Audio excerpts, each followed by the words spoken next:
Hebu angalia. Si yule Delphine alikuja juzi mwenye. Hakuwa na kitu kuja nini nyumbani kwao. Delphine yule alikuja na kakaratasi kadogo December, alikuwa amebeba tu unga moja na acha kumwangalia. Hapo wapi? Ndio yule anakuja kutoka amevaa nguo ya red. Ndio yule ndio kina amevaa nguo ya red. Acha usimwangalie hivyo.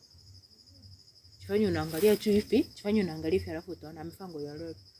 Wacha kumwangalia hivyo ataona ndio yeye anakaribia. Kai.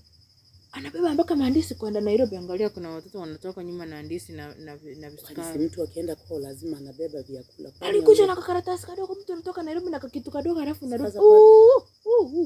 Kwani Nairobi kuna nini? Wewe angalia kuna watoto wanatoka nyuma na makaratasi na mboga. Angalia. Kuna watoto wanatoka. Mtu anaenda mpaka na mboga Nairobi. Si mtu ukienda kwenu angalia ndio mfale mwangu. Acha kumwangalia, jifanye umwangalie. Jifanye unaangalia hivi alafu unaangalia namna gani? Kai. Paka kuku anapeleka kuku na hilo. Ndio ile. Paka kuku. Ndio. Mtana hipo.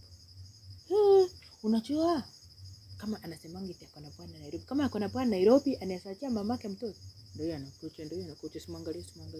Jifanye unaangalia hivi muone mwenye amefaa red na open sabro. Si labda kufanya kazi ana midi ndio sababu ameachia mama yake mtoto. Hapana, ila anachonyanga. Alafu mtu unafanga nguo ya red na blue. Blue na red sinendana. Usimwangalie ndio anakuja. Kai. Na hisi msika amepata. Imagine alikuja Kisii, alikuwa na karatasi. Angalia msika anaenda nayo Nairobi. Angalia msika neno. Angalia ndio ile msika. Bye. Paka miwa. Na hiyo miwa ndio mamake anausanga, anapata pesa, analisha mtoto na anapepa miwa kwa Nairobi. Usimwangalie ndio anakuja. Kwani kubeba vyakula ni vibaya? Change topic. Ndio anakuja. Change topic, ongea kitu kingine ndio anakuja. Change topic ndio anakuja. Fanya muone. Mimi simwangalie. Ndio anakuja. Unarudi